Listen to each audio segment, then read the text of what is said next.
Hello दोस्तों, आप सभी लोगों का YRS क्लास में बहुत बहुत स्वागत है। तो दोस्तों, आज इस वीडियो में मैं बात करने वाला हूँ क्लास 9, 10, 11, 12 के जितने भी महत्वपूर्ण परीक्षोपयोगी प्रश्न हैं, पर्यायवाची शब्द हैं, मैं आज इस वीडियो में आपको अच्छे तरीके से बताने वाला हूँ। तो प्यारे बच्चों, पहला शब्द आपके सामने है यहाँ से रात। तो रात शब्द का जो पर्यायवाची शब्द होता है उसको आपको याद रखना है। यदि रात का पर्यायवाची शब्द याद है तो उसके माध्यम से चंद्रमा, राक्षस, सांप और मोर शब्दों का पर्यायवाची शब्द आसान तरीके से आप बना सकते हैं। तो यानी यहाँ पर सिंपली बच्चों इतना ही है। रात शब्द का पर्यायवाची शब्द होता है रात्रि, निशा, रजनी, यामिनी, यामा। यानी इन सब का अर्थ रात होता है। जब रात शब्द के पर्यायवाची शब्द के आगे हम कर शब्द लगा देते हैं बच्चों तो बन जाता है चंद्रमा का पर्यायवाची शब्द बन जाएगा। तो यानी यहाँ से पहला शब्द क्या, निशा है ना, कर को लगाएंगे आगे, निशा कर होगा। रजनी है, कर को जोड़ा, रजनी कर। यामिनी है, कर को जोड़ा, यामिनी कर। यामा है, कर शब्द को जोड़ा, यामा कर हो जाता है। यानी रात के पर्यायवाची शब्दों के अंत में कर शब्द को लगाने से प्यारे बच्चों चंद्रमा शब्द का पर्यायवाची बन जाता है। निशा कर, रजनी कर, यामिनी कर, यामा कर, इन सब का अर्थ होता है चंद्रमा। दूसरा आपका है चरना। यानी बच्चों जब रात के पर्यायवाची शब्दों के अंत में हम चर शब्द को लगाएंगे तो बनता है राक्षस का पर्यायवाची शब्द। जैसे पहला आपके सामने है निशाना, चर को लगाएंगे लास्ट में निशाचर होगा। रजनी है, चर को जोड़ा, रजनी चर। यामिनी चर, यामा चर। यानी बच्चों जब रात के पर्यायवाची शब्दों के अंत में हम चर शब्द को लगा देते हैं तब राक्षस का पर्यायवाची शब्द हो जाता है। तो इसके बाद प्यारे बच्चों आपका है सांप। यानी सांप शब्द का पर्यायवाची शब्द आपको याद रखना है। उसके माध्यम से हम मोर शब्द का पर्यायवाची शब्द बना सकते हैं। तो सांप का पर्यायवाची शब्द होगा सर्प, अहि, नाग, फड़ी, उरग। उरग का मतलब छाती। यानी प्यारे बच्चों जब सांप के पर्यायवाची शब्द के आगे हम भच्छी या शत्रु या रिपु शब्द लगा देते हैं तब मोर का पर्यायवाची शब्द बन जाता है। जैसे सर्प है, पहले भच्छी लगाएंगे, सर्प भच्छी, अहि भच्छी, नाग भच्छी, फड़ी भच्छी, उरग भच्छी, ये सब इन सब का अर्थ मोर होगा। या इसके आगे हम शत्रु भी लगाएंगे तो होगा सर्प शत्रु, अहि शत्रु, नाग शत्रु, फड़ी शत्रु और उरग शत्रु। इन सब का अर्थ भी होगा मोर। या इसके आगे प्यारे बच्चों हम रिपु भी लगाएंगे तब भी मोर शब्द का पर्यायवाची शब्द ही बन जाएगा।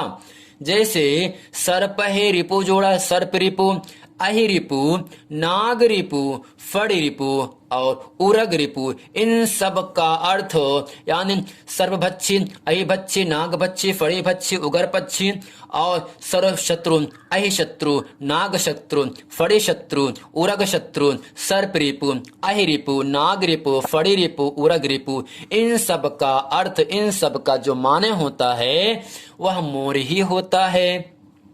तो प्यारे बच्चों उम्मीद करते हैं सांप शब्द का पर्यायवाची शब्द आपको याद हो गया होगा और उसके माध्यम से मोर शब्द का पर्यायवाची शब्द बना सकते हैं।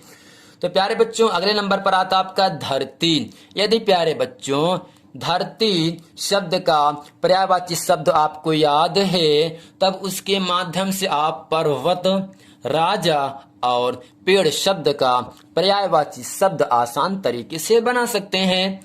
तो पहला आपका है धरती शब्द का पर्यायवाची शब्द है भू, भूमि, धरा, धड़ या धरती।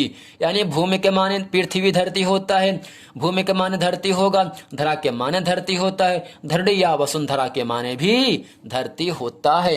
यानी जब पृथ्वी के पर्यायवाची शब्दों के अंत में हम बच्चों धरा शब्द लगा देते हैं तब पर्वत का पर्यायवाची शब्द बन जाता है। जैसे भू प्यारे बच्चों है ना, धारा को जोड़ दो आगे, भू धारा, भूमि धारा, धारा धारा, धरड़ी धारा, यानी भूमि धारा और धरा धारा, धरड़ी धारा, इन सब का अर्थ पर्वत होता है।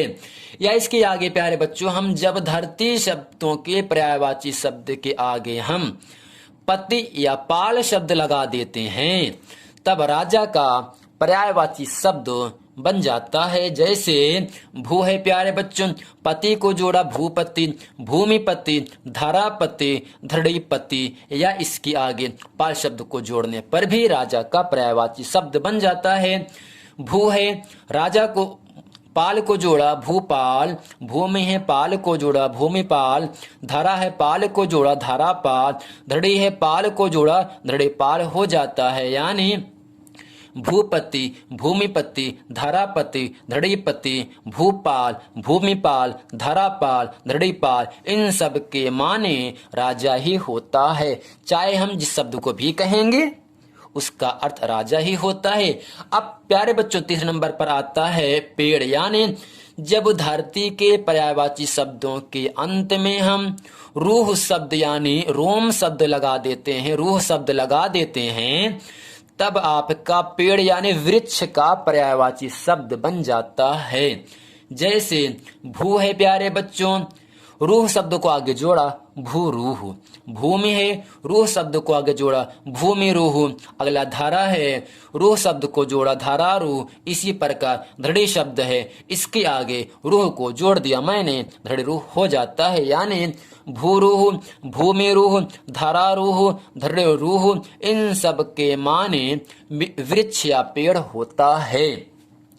तो प्यारे बच्चों, अंतिम पॉइंट पर आपको आता है हाथ। क्या आएगा? हाथ।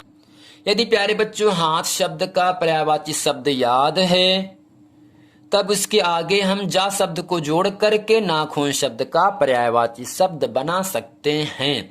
नाखून जो आपके सामने दिख रहा है ना, यही आपका नाखून है। जैसे हाथ का पर्यायवाची शब्द होता है कर, पाणी, हस्त। कर माने हाथ, पाड़ी के माने हाथ होगा, हस्त के माने भी हाथ होता है। यानी हाथ शब्द के पर्यायवाची शब्द के आगे जा शब्द को जोड़ने से नाखून शब्द का पर्यायवाची शब्द बन जाता है। कर है, जा को जोड़ा करज, पाड़ी है, जा शब्द को जोड़ा पाड़िज, हस्त है प्यारे बच्चों, जा शब्द को जोड़ दिया तो हस्तज हो जाता है।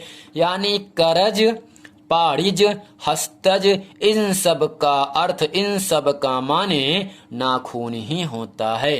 तो प्यारे बच्चों, आपको यह वीडियो बहुत अच्छे तरीके से समझ में आ गया होगा। यदि ये वीडियो समझ में है तो वीडियो को लाइक करें, कमेंट जरूर करें और अपने दोस्तों में शेयर करना ना भूलें। तो मिलते हैं प्यारे बच्चों अगले वीडियो में।